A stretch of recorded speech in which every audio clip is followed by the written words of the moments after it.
Alam niyo sa Bible, ang dami nating pribileyo. Tama? At tulad ng mga royal family, may mga special privileges yan. Tama ba yun? Yung mga inimbitahan sa kasal ni Kate, saka ni Prince William, may mga special privileges yan. Tama?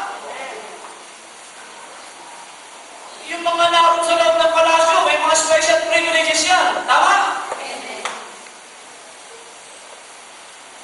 1,900 ang nabigyan ng pribilehiyong makakita sa kasal. 600 ang nabigyan ng pribileyo para sa reception. At 300 para sa dinner.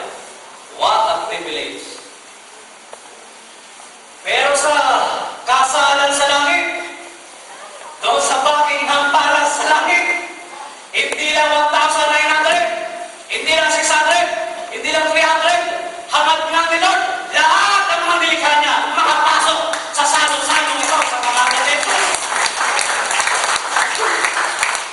Pero ang tanong, ilang kaya mabibigyan ng pribilehiyong makapasok? Tama? Pag pinag-uusapan ng privileges, pag-sasabi mo, dugong bughaw ka rin. Sabi mo, dugong bughaw ka rin. Tayo pong lahat, Pare Ronnie, talagang sikat na sikat ka ngayon. Hallelujah. Alam mo na ikaw ay isang dugong bughaw. Tama ba, Pare Ronnie? Naka-YouTube yan. Dugong bughaw. Sabi na katabi mo, dugong bughaw ka. Dugong bughaw ka. Basahin mo. Parang Edwin. Revelation, chapter 1, verse 6. Tayo pong lahat ay royal family din. Oh, totoo yun na, din. Royal family ka. Sabi sa katabi mo, ituro mo katabi mo, sabi mo, tutungkog ako ka, ituro mo. O, kayo mga preacher dyan, magturo kayo, sabi mo, tutungkog ako ka. O, pakinggan nyo itong talatang ito ha.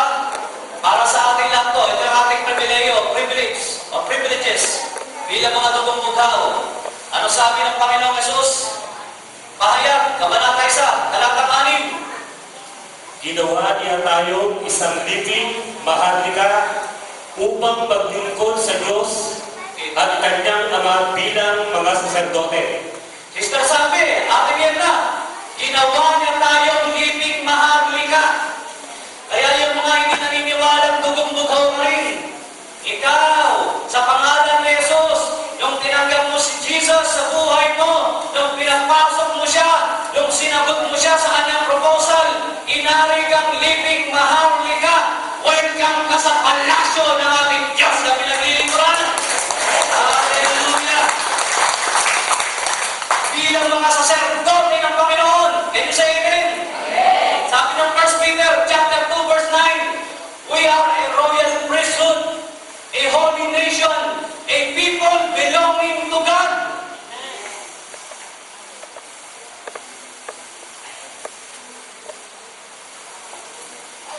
Pag pumunta sa Makati, maraming mga kabataan doon sa Makati. Hallelujah. Pag pumorma sila doon, pag tumambay sila doon, kala mo sila may-ari ng Makati. Talaga naman, no? Makikita mo, siyempre, mga anak mayaman, mga anak ng mga kilalang personalidad. Hallelujah. Parang kala mo lahat, makibili nila. Pero wag ka, yung pera, galing lang naman sa magulang nila. Tama? Tama? Amen. Sabi mo nga sa tabi mo, wag mo nga sasabihin, mahirap ang buhay mo. Sabi mo nga. Please lang ha. Kalimutan niyo yung title o titulo ninyo, mahirap ang buhay natin. Walang-wala tayo. Mahirap pa tayo sa daga. Alisin nga natin yan. Kinakabit natin titulo sa ating buhay ha. Alisin natin yan ha. Tandaan mo ha, lilipaharli ka, tutungbukaw ka ha. Ito sa amen? Kailangan, siyempre, anak ka ng Diyos eh. John 1:12, basahin mo nga. Pag hindi pa kayo naniniwala sa talatang ito, Pare Brody, naniniwala ka ba John 1:12? Ha? Anong sabi ron? Ito, pribileyo natin lahat to eh.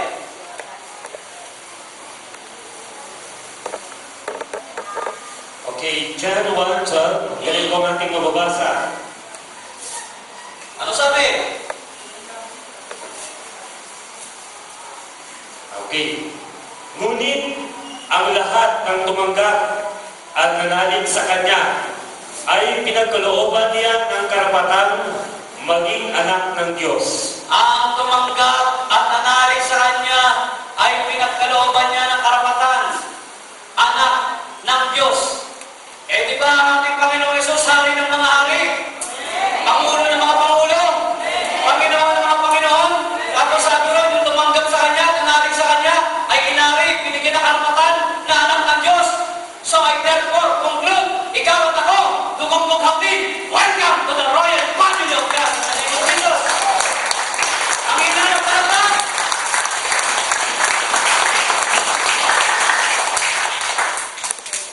Kaya sabi sa tabi mo, kaya yung sige, elegante. Sabi mo. Yan yung mga forma ng mga dugong-dugaw ng hapon, ano? Kung makikilos, di ba? Grabe, no? Si Levi, Sister Lumen, dugong-dugaw din yan, ha? Dugong pula ba yan? Hindi, dugong-dugaw yan. Alim. Sinoknog, anong dugo sinoknog? Hallelujah. Praise the Lord. Maputla to. Hallelujah. So anyway, jokingly aside, kiddingly aside, alam nyo, lahat ng narito, marami tayong privileges, tandaan mo yan, Can you say amen? Magbibigay pa ako ng mga privileges ng mga dugong bugaw. Basa. Okay? Romans chapter 8, verses 29. Ito mga privilegyo natin to bilang mga dugong bugaw. Tandaan niyo yung mga talata. Para naman paglabas niyo ng gawain, hindi kayo lulugo-lugo. At sinasabi niyo, puri ang Panginoon. Malala naman ang hallelujah. Lalakad-lakad ka ng ganyan. Praise the Lord. Hihikay-kaka, hinang-hinaka, kagagaling mo na sa gawain ng Panginoon.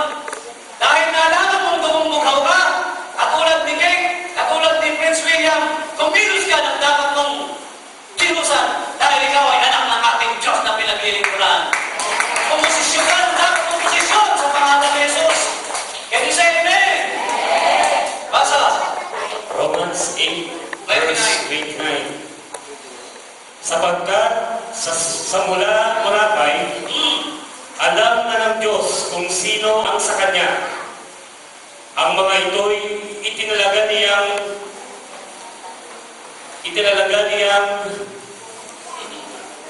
Ang mga ito'y itinalaga niyang maging tulad ng Kanyang anak.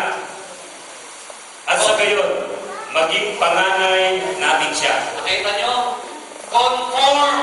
Sabi sa tabi mo, conform in the likeness of Jesus.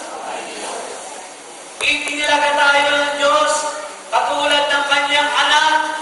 Di ba nung nilikha tayo ng Diyos, alam natin, sa Genesis, nilikha tayo bilang kawangis ng Panginoon Diyos. Can you say amen? Kung kawangis ka ng Diyos, sa Hebrew, nung nilikha niya yung mga tao, sinabi niya, ang ganda mo. Amen? In Hebrew, ketog. Sabi lang tabi mo, ketog.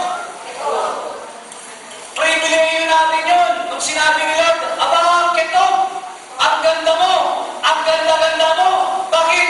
Nilikha tayo ng Panginoon dahil sa Kanyang wangis. Bakit hindi mo pa tinanggap yung privileges na yan? At sinabi mo, kamukha mo, ang unggoy ni Charles Darwin, mamili ka. Magsasakay mo, mamili ka.